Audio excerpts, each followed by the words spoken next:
Hi ಎಲ್ಲರಿಗೂ ನಮಸ್ಕಾರ. Welcome to my YouTube channel. ಇದು ಗುರುವಾರದ ಲಾಗ್ ಆಗಿರುತ್ತೆ. ಟೈಮ್ ಬಂದು 5 o'clock. ಇವತ್ತಿನ ತಿಂಡಿ ಸ್ವಲ್ಪ ಪನ್ನೀರ್ ಮಾಡಿ ಚಪಾತಿ ಮಾಡೋಣ ಅಂತ ರಾತ್ರಿನೇ ಹಾಲು ಇಟ್ಕೊಂಡ್ಬಿಟ್ಟಿತ್ತು, ಅದಕ್ಕೆ ಆ ಪ್ಲಾನ್ ಆಯ್ತು. ಇಲ್ಲ ಸ್ವಲ್ಪ ಜೀರಾ ವಾಟರ್ ಕುಡಿದು ತಿಂಡಿಗೆ ರೆಡಿ ಮಾಡೋಣ ಅಂತ ಮಾಡ್ತಾ ಇದ್ದೀನಿ.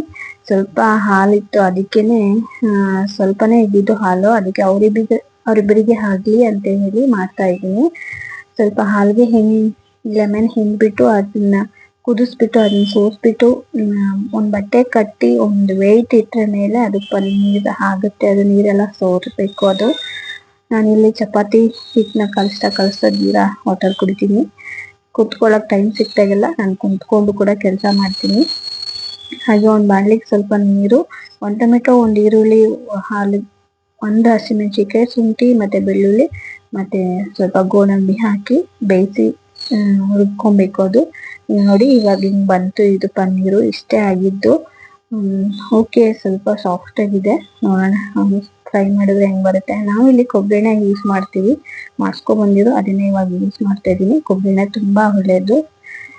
ಅದಕ್ಕೆ ಅದ್ರ ವಿಡಿಯೋ ನೆಕ್ಸ್ಟ್ ಹಾಕ್ತೀನಿ ನಾನು. ಅದನ್ನ ಬೇಯಿಸಿ ಸ್ವಲ್ಪ ಹಾರಿಸಿ, ನೀರ್ ಹಾಕ್ಬಾರ್ದು, ಹಂಗೆ ಪೇಸ್ಟ್ ಮಾಡ್ಕೋಬೇಕು ನುಣ್ಣಗೆ. ಇಲ್ಲಿ ನನ್ ಜಾರ್ ಸ್ವಲ್ಪ ಪ್ರಾಬ್ಲಮ್ ಇದೆ, ಅದಕ್ಕೆ ಅದು ನುಣ್ಣಗೆ ಆಗ್ಲಿಲ್ಲ. ಹೀಗೆ ಫ್ರೈ ಮಾಡಿದೆ ಪನ್ನೀರ್. ಅದು ಹಿಂಗ್ ಬಂತು. ಲಾಸ್ಟ್ ಟೈಮ್ ಚೆನ್ನಾಗಿ ಬಂದಿತ್ತು, ಬಟ್ ಈ ಟೈಮ್ ಹಿಂಗ್ ಬಂತು.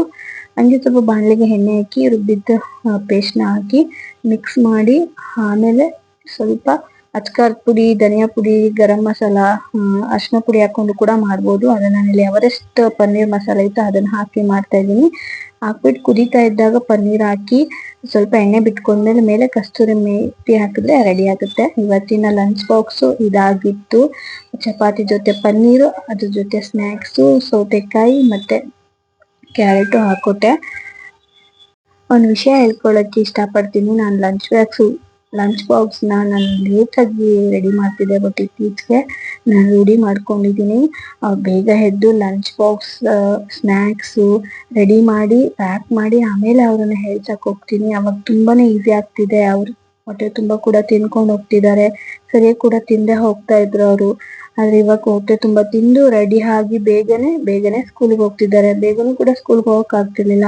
ಇದನ್ನೆಲ್ಲ ರೂಢಿ ಎಲ್ಲ ನಾನು ಮಾಡ್ಕೊಂಡಿದ್ದೀನಿ. ಅದೇ ಖುಷಿ ಆಗ್ತಿದೆ ಈ ದಿನ. ಮತ್ತೆ ಇನ್ನೂ ಒಂದು ಖುಷಿ, ಈ ದಿನ ನಂಗೆ ಈ ದಿನ ಸ್ಪೆಷಲ್ ಡೇನೆ ನನಗೆ. ಅದನ್ನ ಕೊನೆಗೆ ಹೇಳ್ತೀನಿ ಯಾಕೆ ಸ್ಪೆಷಲ್ ಅಂತ. ಅದಕ್ಕೋಸ್ಕರ ನಾನು ಇವತ್ತು ಎಲ್ಲಾ ಕೆಲ್ಸನ ಬೇಗ ಮುಗಿಸ್ತಾ ಇದ್ದೀನಿ. ಒಂದು ಸರ್ಪ್ರೈಸ್ ಕೊಡೋಣ ನಮ್ಮ ಮನೆಯವ್ರಿಗೆ ಅಂತಾನು ಕೂಡ ಮಾಡ್ತಾ ಇದ್ದೀನಿ ಕೆಲಸ. ಅವ್ರನ್ನ ಬೇಗ ರೆಡಿ ಮಾಡಿ ಅವರಿಗೆ ತಿಂಡಿ ತಿನ್ಸಿ ಅವ್ರನ್ನ ಕ್ಲಾಸಿಗೆ ಕಳಿಸ್ದೆ.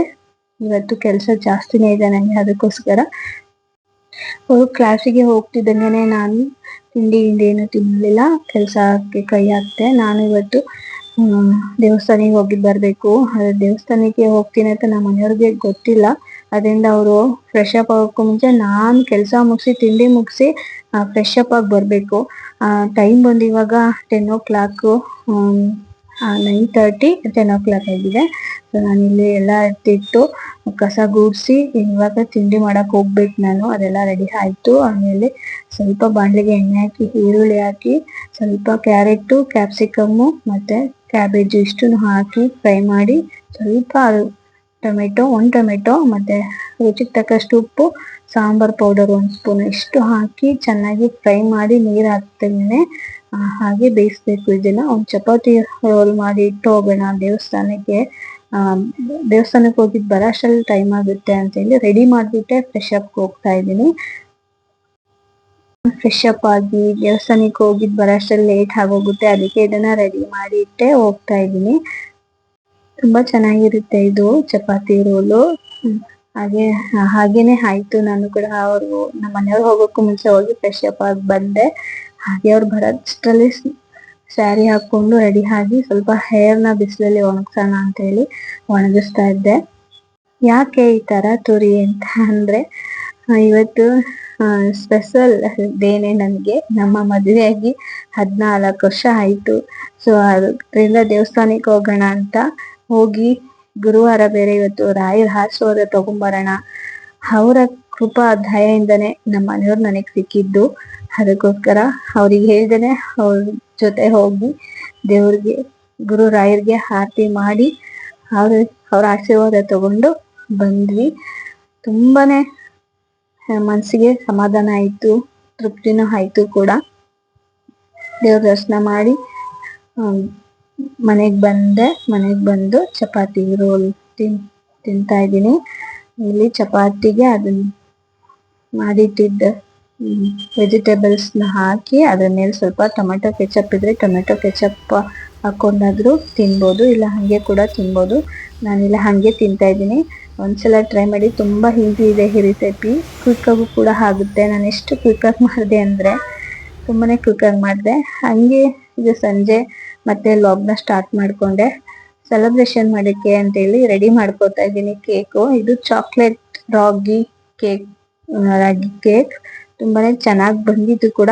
ಇದ್ರದ್ದು ಮೆಜರ್ಮೆಂಟು ಡಿಸ್ಕ್ರಿಪ್ಷನ್ ಅಲ್ಲಿ ಹಾಕಿರ್ತೀನಿ, ಒಂದ್ಸಲ ಟ್ರೈ ಮಾಡಿ.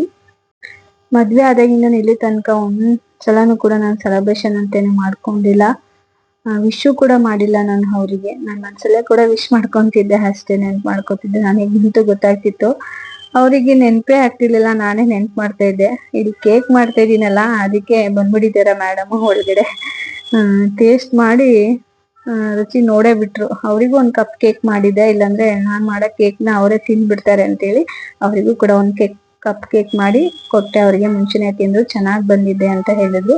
ಆಮೇಲೆ ನಾನು ನೆಕ್ಸ್ಟ್ ಮಿಕ್ಕಿದ್ದ ಹಿಟ್ಟನ್ನ ಹಾಕಿ ಕೂಡ ಬೇಯಿಸಿಟ್ಟೆ. ಇಲ್ಲಿ ಸ್ವಲ್ಪ ದಾಲ್ ಬೇಳೆ ದಾಲ್ ಮತ್ತೆ ಜೀರಾ ರೈಸ್ ಮಾಡ್ಕೊಂತ ಇದೀನಿ. ತುಂಬಾ ಕ್ವಿಕ್ಕಾಗಿ ಮಾಡ್ಕೋಬಹುದು ಇದನ್ನ. ನಾನು ಸಿಂಪಲ್ ಆಗಿ ಮಾಡ್ಕೊಂತಾ ಇದ್ದೀನಿ, ಸೊ ಅದಕ್ಕೆ ಇದೆ ಸಾಕು ಅಂತ ಅನ್ನಿಸ್ತು. ಅದಕ್ಕೆ ಇದೀನಿ. ರೆಡಿ ಆಯ್ತು ಜೀರಾ ರೈಸ್ ಎಲ್ಲ. ಇವಾಗ ಸ್ವಲ್ಪ ನನ್ ಹೋಮ್ವರ್ಕ್ ಮಾಡ್ತಾ ಇದ್ದಿತ್ತು, ಮಗನ್ಗೆ ಟೆಸ್ಟ್ ಇತ್ತು. ಆದ್ರಿಂದ ಅವನು ನೋಟ್ಸ್ ಬರಿ ಅಂದ್ರೆ ಬರ್ಬಿಡ್ತಾನೆ, ಆದ್ರೆ ಬೋರ್ಡಲ್ಲಿ ಬರಿ ಅಂದ್ರೆ ಬರೆಯಲ್ಲ. ಆಟಗಳು ಜಾಸ್ತಿ, ಅದಕ್ಕೋಸ್ಕರ ಕುತ್ಕೋಬೇಕು. ಕೇಕ್ ರೆಡಿ ಆಯ್ತು. ಹೀಗೆ ನಾನೇ ಸಿಂಪಲ್ ಆಗಿ ರೆಡಿ ಮಾಡ್ದೆ, ಗ್ರ್ಯಾಂಡ್ ಆಗಿ ರೆಡಿ ಮಾಡ್ಲಿಲ್ಲ. ಮನ್ಸಿಗೆ ಖುಷಿ ಆಗೋ ತರ ಸೆಲೆಬ್ರೇಷನ್ ಮಾಡ್ಕೊಳ್ಳೋಣ ಅಂತ ಮಾಡ್ತಾ ಇದ್ದೀನಿ. ಹಾಗೆ ಅವ್ರದ್ದು ಹೋಮ್ ವರ್ಕ್ ಇತ್ತಲ್ಲ, ಅದನ್ನ ಮಾಡಿಸ್ತಾ ಇದ್ದೀನಿ. ನಮ್ಮ ಮನೆಯವ್ರಿಗೂ ಕೂಡ ಗೊತ್ತಿಲ್ಲ, ನನ್ನ ಮಕ್ಕಳಿಗೂ ಕೂಡ ಗೊತ್ತಿಲ್ಲ ಇವತ್ತು ನಮ್ಮಮ್ಮ ಕೇಕ್ ಯಾಕೆ ಮಾಡ್ತಿದ್ದಾಳೆ, ಸೆಲೆಬ್ರೇಷನ್ ಮಾಡ್ತಿದ್ದಾಳೆ ಅನ್ನೋದು ಅವರು ಕೂಡ ತಲೆಯಿರಲಿಲ್ಲ. ನಮ್ಮ ಮನೆಯವ್ರಿಗೆ ಫೋನ್ ಮಾಡಿ ಬನ್ನಿ ಬೇಗ ಅಂತ ಕರೆದೆ, ಬಂದ್ರು ಕೂಡ ಬೇಗನೆ. ಸರಿ ಅಂತೇಳಿ ಊಟ ಟೈಮ್ ಆಗೋಗಿತ್ತು. ಆಮೇಲೆ ಹೇಳ್ದೆ ನಮ್ಮ ಮನೆಯವ್ರಿಗೆ, ಅಯ್ಯಯ್ಯೋ ಹೇಳೋದಲ್ವಾ ಮುಂಚೆನೆ, ಇನ್ನೊಂದು ಸ್ವಲ್ಪ ಗ್ರ್ಯಾಂಡ್ ಆಗಿ ಮಾಡ್ಕೋಬೋದಾಗಿತ್ತಲ್ಲ ಅಂತ ಹೇಳಿದ್ರು. ಸರಿ ಅಂತ ಹೇಳಿ ಕೇಕ್ ಕಟ್ ಮಾಡಿ ಎಲ್ರು ತಿಂದ್ವಿ. ನಾವು ತುಂಬಾನೇ ಖುಷಿ ಆಯ್ತು ನನ್ಗೆ. ನಾನು ಯಾವತ್ತೂ ಕೂಡ ಸೆಲೆಬ್ರೇಷನ್ ಮಾಡ್ಕೊಂಡಿರ್ಲಿಲ್ಲ, ಅಂದ್ರೆ ಈ ಸಿಂಪಲ್ ಆಗಿ ಈ ತರ ಸೆಲೆಬ್ರೇಷನ್ ಮಾಡ್ಕೊಂಡೆ. ನೆಕ್ಸ್ಟ್ ಇಯರ್ ಖಂಡಿತ 15 ಇಯರ್ಸ್ಗೆ ಚೆನ್ನಾಗಿ ಮಾಡ್ಕೊಂತೀನಿ ಅನ್ನೋ ಭರವಸೆ ಇದೆ ನನಗೆ. ಐ ಹೋಪ್ ಈ ವ್ಲಾಗ್ ನಿಮ್ಗೆ ಇಷ್ಟ ಆಗಿದೆ ಅನ್ಕೋತೀನಿ. ಪ್ಲೀಸ್ ಸಬ್ಸ್ಕ್ರೈಬ್ ಮಾಡದೆ ನೋಡ್ತಾ ಇದ್ರೆ ಸಬ್ಸ್ಕ್ರೈಬ್ ಮಾಡಿ ನೋಡಿ ಅಂತ ಕೇಳ್ಕೊತಾ ಇದ್ದೀನಿ. ಈ ವ್ಲಾಗ್ ನಿಮ್ಗೆ ಇಷ್ಟ ಆದ್ರೆ ಲೈಕ್ ಮಾಡಿ, ಹಾಗೆ ಕಾಮೆಂಟ್ ಬಾಕ್ಸ್ ಅಲ್ಲಿ ನಿಮ್ಮ ಅಭಿಪ್ರಾಯಗಳನ್ನ ತಿಳಿಸಿ. ಸಿಗ್ತೀನಿ ನೆಕ್ಸ್ಟ್ ವ್ಲಾಗ್ ಅಲ್ಲಿ. Thank you for watching. Bye bye.